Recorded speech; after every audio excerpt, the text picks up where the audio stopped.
शांताकारं भुजंगशयनं पद्मनाभं सुरेशं विश्वाधारं गगनसदृशं मेघवर्णं शुभांगं लक्ष्मीकान्तं कमलनयनं योगिभिध्यानगम्यं वंदे विष्णुभवभयहरं सर्वलोकैकनाथं। मंगलम भगवान विष्णु मंगलम गरुड़ध्वज मंगलम पुंडरीकाक्ष मंगलाय तनोहरि। ओम नमो भगवते वासुदेवाय। आज का दिन आप सभी के लिए मंगलमय हो। आइए सुनते हैं ज्येष्ठ मास कथा का 26वां अध्याय। राजा परीक्षित ने श्री सुखदेव जी से पूछा, भगवान के कर्म बड़े अद्भुत हैं। उन्होंने एक बार अपनी योग माया से मत्स्यावतार धारण करके बड़ी सुंदर लीला की थी। मैं उनके उसी आदि अवतार की कथा सुनना चाहता हूँ। भगवान, मत्स्य योनि एक तो यो ही लोक निंदित है, दूसरे तमोगुणी और असह्य परतंत्रता से युक्त भी है। सर्वशक्तिमान होने पर भी भगवान ने कर्म बंधन में बंधे हुए जीव की तरह यह मत्स्य का रूप क्यों धारण किया? भगवान, महात्माओं के कीर्तनीय भगवान का चरित्र समस्त प्राणियों को सुख देने वाला है। आप कृपा करके उनकी वह सब लीला हमारे सामने पूर्ण रूप से वर्णन कीजिए।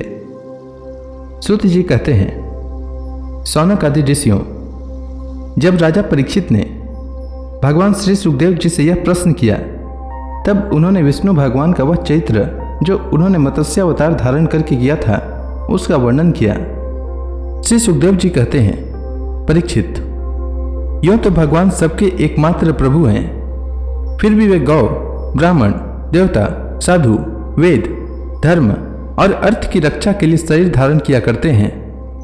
वे सर्वशक्तिमान प्रभु वायु की तरह नीचे ऊंचे छोटे बड़े सभी प्राणियों में अंतर्यामी रूप से लीला करते रहते हैं, परंतु उन प्राणियों के बुद्धिगत गुणों से वे छोटे बड़े या ऊंचे नीचे नहीं हो जाते, क्योंकि वे वास्तव में समस्त प्राकृत गुणों से रहित निर्गुण हैं।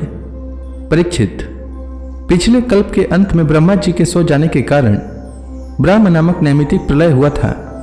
उस समय भूलोक आदि सारे लोग समुद्र में डूब गए थे। प्रलय काल आ जाने के कारण ब्रह्मा जी को नींद आ रही थी। वे सोना चाहते थे। उसी समय वेद उनके मुख से निकल पड़े और उनके पास ही रहने वाले हयग्रीव नामक बलि दैत्य ने उन्हें योग बल से चुरा लिया। सर्वशक्तिमान भगवान श्रीहरि ने दानवराज हयग्रीव की यह चेष्टा जान ली, इसीलिए उन्होंने मत्स्यावतार ग्रहण किया। परीक्षित, उस समय सत्यव्रत नाम के एक बड़े उदार एवं भगवत परायण राजर्षि केवल जल पीकर तपस्या कर रहे थे। वही सत्यव्रत वर्तमान महाकल्प में विवस्वान के पुत्र श्राद्धदेव के नाम से विख्यात हुए और उन्हें भगवान ने वैवस्वत मनु बना दिया। एक दिन वे राजर्षि कृतमाला नदी में जल से तर्पण कर रहे थे। उसी समय उनकी अंजलि के जल में एक छोटी सी मछली आ गई। परीक्षित, द्रविड़ देश के राजा सत्यव्रत ने अपनी अंजलि में आई हुई मछली को जल के साथ ही फिर से नदी में डाल दिया। उस मछली ने बड़ी करुणा के साथ परम दयालु राजा सत्यव्रत से कहा, राजन, आप बड़े दिन दयालु हैं। आप जानते ही हैं कि जल में रहने वाले जंतु हमारी जाति वालों को भी खा डालते हैं। मैं उनके भय से अत्यंत व्याकुल हो रही हूँ। आप मुझे फिर इस नदी के जल में क्यों छोड़ रहे हैं? राजा सत्यव्रत को इस बात का पता नहीं था कि स्वयं भगवान मुझ पर प्रसन्न होकर कृपा करने के लिए मछली के रूप में पधारे हैं। इसलिए उन्होंने उस मछली की रक्षा का मन ही मन संकल्प किया। राजा सत्यव्रत ने उस मछली की अत्यंत दीनता से भरी बात सुनकर बड़ी दया से उसे अपने पात्र के जल में रख लिया और अपने आश्रम पर ले आए। आश्रम पर लाने के बाद एक रात में ही वह मछली उस कमंडलू में इतनी बढ़ गई कि उसमें उसके लिए स्थान ही न रहा। उस समय मछली ने राजा से कहा, अब तो इस कमंडलू में मैं कष्ट पूर्वक भी नहीं रह सकती, अतः मेरे लिए कोई बड़ा सा स्थान नियत कर दें जहां मैं सुखपूर्वक रह सकूं। राजा सत्यव्रत ने मछली को कमंडलू से निकालकर एक बहुत बड़े पानी के मटके में रख दिया, परंतु वहां डालने पर वह मछली 2 ही घड़ी में 3 हाथ बढ़ गई। फिर उसने राजा सत्यव्रत से कहा, राजन, अब यह मटका भी मेरे लिए पर्याप्त नहीं है। इसमें मैं सुखपूर्वक नहीं रह सकती। मैं तुम्हारी शरण में हूं, इसलिए मेरे रहने योग्य कोई बड़ा सा स्थान मुझे दो। परीक्षित, सत्यव्रत ने वहां से उस मछली को उठाकर एक सरोवर में डाल दिया, परंतु वह थोड़ी ही देर में इतनी बढ़ गई कि उसने एक महामत्स्य का आकार धारण कर उस सरोवर के जल को घेर लिया और कहा, राजन, मैं जलचर प्राणी हूँ। इस सरोवर का जल भी मेरे सुखपूर्वक रहने के लिए पर्याप्त नहीं है, इसलिए आप मेरी रक्षा कीजिए और मुझे किसी आगाध सरोवर में रख दीजिए। मत्स्य भगवान के इस प्रकार कहने पर वे एक एक करके उन्हें कई अटूट जल वाले सरोवरों में ले गए, परंतु जितना बड़ा सरोवर होता उतने ही बड़े वे बन जाते। अंत में उन्होंने उन लीला मत्स्य को समुद्र में छोड़ दिया। समुद्र में डालते समय मत्स्य भगवान ने सत्यव्रत से कहा, वीर, समुद्र में बड़े बड़े बलि मगर आदि रहते हैं, वे मुझे खा जाएंगे, इसलिए आप मुझे समुद्र के जल में मत छोड़िए। मत्स्य भगवान की यह मधुर वाणी सुनकर राजा सत्यव्रत मोहमुग्ध हो गए। उन्होंने कहा, मत्स्य का रूप धारण करके मुझे मोहित करने वाले आप कौन हैं?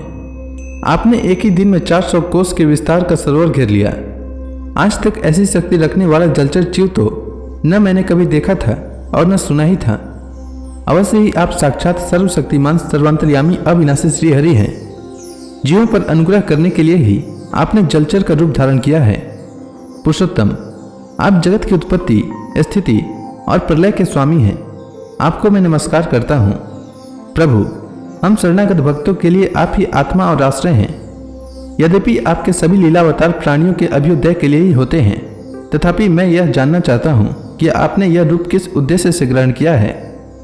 कमल नयन प्रभु, जैसे देहादि अनात्म पदार्थों में अपनेपन का अभिमान करने वाले संसारी पुरुषों का आश्रय व्यर्थ होता है, उस प्रकार आपके चरणों की शरण तो व्यर्थ हो नहीं सकती, क्योंकि आप सबके अहेतुक प्रेमी, परम प्रियतम और आत्मा हैं। आपने इस समय जो रूप धारण करके हमें दर्शन दिया है, यह बड़ा ही अद्भुत है। श्री सुखदेव जी कहते हैं, परीक्षित, भगवान अपने अनन्य प्रेमी भक्तों पर अत्यंत प्रेम करते हैं। जब जगतपति मत्स्य भगवान ने अपने प्यारे भक्त राजर्षि सत्यव्रत की यह प्रार्थना सुनी, तो उनका प्रिय और हित करने के लिए, साथ ही कल्पांत के प्रलयकालीन समुद्र में विहार करने के लिए उनसे कहा।